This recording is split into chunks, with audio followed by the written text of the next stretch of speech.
Alright, how we doing, guys? It's Dino here from Fundamental Guitar. In this lesson I'm going to be showing you how to play some Unholy War by Winehouse. It's a pretty straightforward song in terms of structure, although as always with Winehouse stuff you're going to be playing jazzy kind of chords, so that's really the only difficult part. You're going to be having some tricky hand positions, but we're going to go into a close-up so you get a good view of everything, and I'm going to break everything down so it all makes sense. As always, going to start by singing and playing.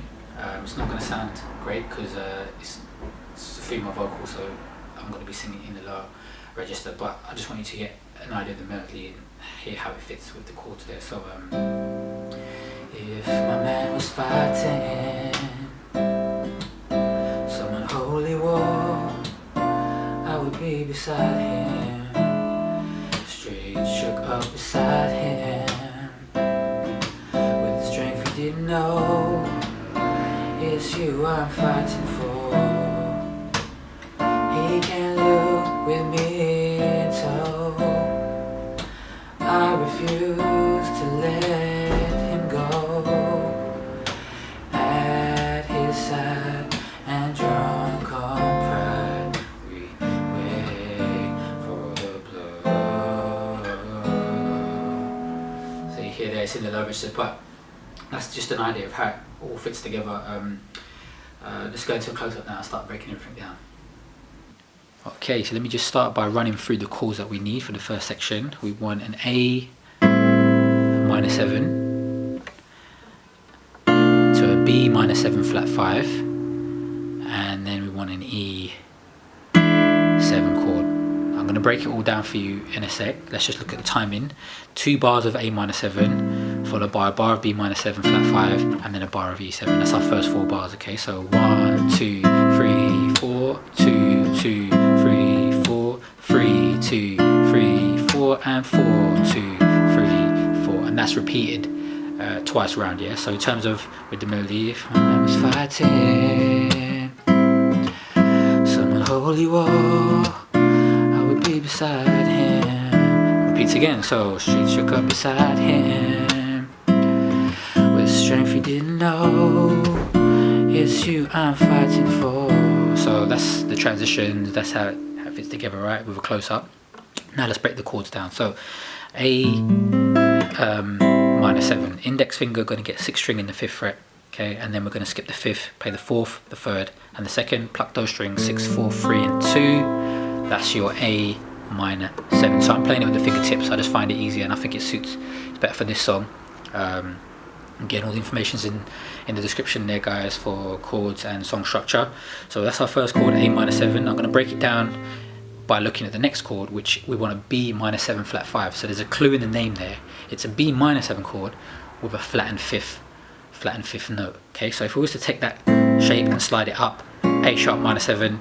Now it's a B minor 7 because the root note is a B. Okay, so we want that's a B minor 7, but we want a flat 5. So now let's have a look at this chord and analyze it a little bit. Let's break it down and break it apart. So we've got the first note there is a B. Okay, that's the root note. That's what's making this some kind of a B chord, right?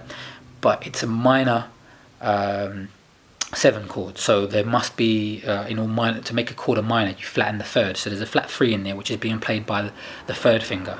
Okay, and then the 5th note, which is being played by the pinky finger here, and then to make it a dominant 7, the 2nd finger here is playing the flat 7. So we're playing 1, flat 3, 5, flat 7. So it's a 4-note chord, not a bit different to your major and minor chords because they're made of three notes because they're triads. So now for the 7th chords we're using 4 notes. 1, flat 3, 5, and flat 7 is the formula to make a minor 7th chord, right?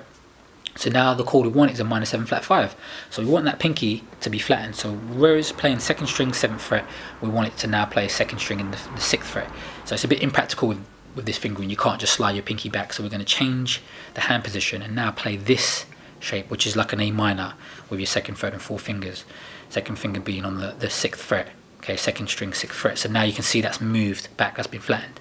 And then you can either use your index finger to get the 6th string 7th fret, which is the B, and that will mute the 5th, or use your thumb, which is what I was doing, to get the 5th and mute, to get the 6th fret and mute. And then you pluck 6, 4, 3, and 2, really jazzy kind of chord, the sound, and that is your B minor 7 flat 5. So the B minor 7, the notes with the flattened 5th. Okay, and then from there we want to go to our next chord, which is E7.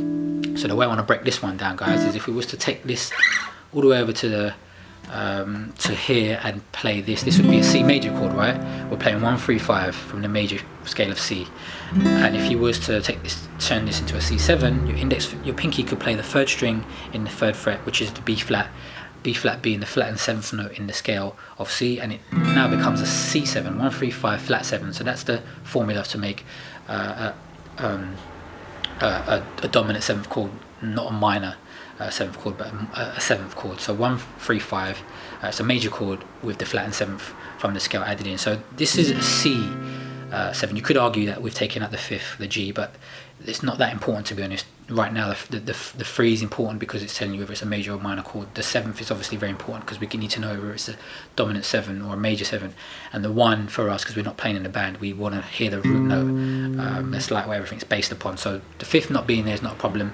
So now I want to sort of get onto what the chord we want to play, which is an E7. So if you pluck the middle 4 strings here, right, because the 2 open strings are the 1st and the 6th, so we're not barring, so this can't be a movable chord if you play those strings. So anyway, middle 4 string, slide it up a fret, makes it a C sharp 7 again, makes it a D7 again, D sharp 7, and now that's an E7, right? Because now if you see our 3rd finger, that's the root note, is 5th string in the 7th fret, which is an E. So now that's another way of playing an E7. Okay, so there are your chords. There, your A minor 7, your B minor 7 flat 5, and your E7. And I gave you the melody up until that point.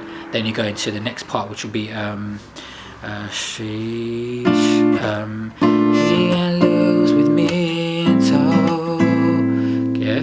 So what we want here is B flat major 7, and it's very similar to the minor 7 flat 5 because these things are in the same position, playing the A minor shape here, and where we were playing 6th string in the 7th fret, we just want to move that back and play the 6th string in the 5th fret. So now that's a B flat, and leave those 3 where they were for the minor 7 flat 5. So you can either use your index again or your thumb like I was doing and pluck the 6 4 3 and 2. So that's a B flat major 7 chord, and that shapes a major 7 for whatever root note you're playing. So B flat major 7, A major 7, 2 more frets down, G major 7, F sharp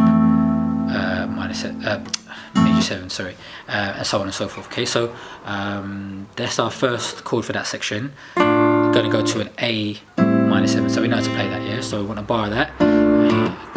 Lose with me so, then we want it again.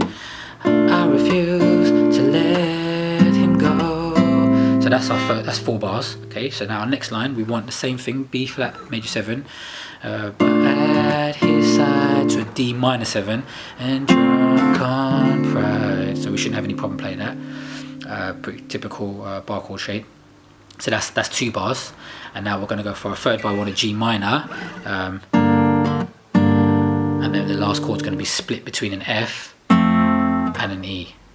Right, so we've got the run through the first 2 chords. So now let's look at G minor. There's a few options here. You can play it like this. You can play a G minor 7 if you want. It will work, but it just sounds a little bit more moody when that part of the song goes kind of moody. So it sounds nice, and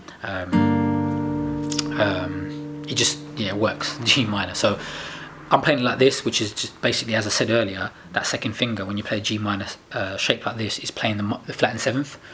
So if we remove that, for this particular chord it works.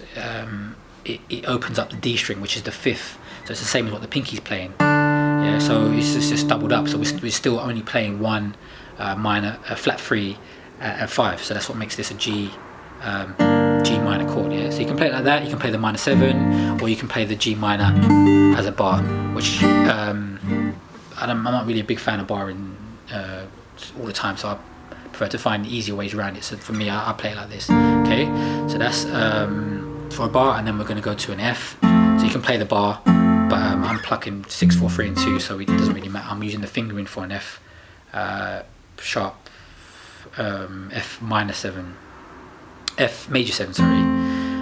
So just for 2 beats, and then your E for 2 beats. So there we go. That's all the chords there. Alright, there we go, guys. That's the lesson. hopefully you understood everything that was going on and it all made sense. As always, if you do have any questions, just give me a shout. I read and respond to all the comments left on YouTube. If you want to get in touch through Facebook and Twitter, the links are there in the description on my page. And yeah, I hope you enjoyed the lesson, and I shall see you again soon. Take care.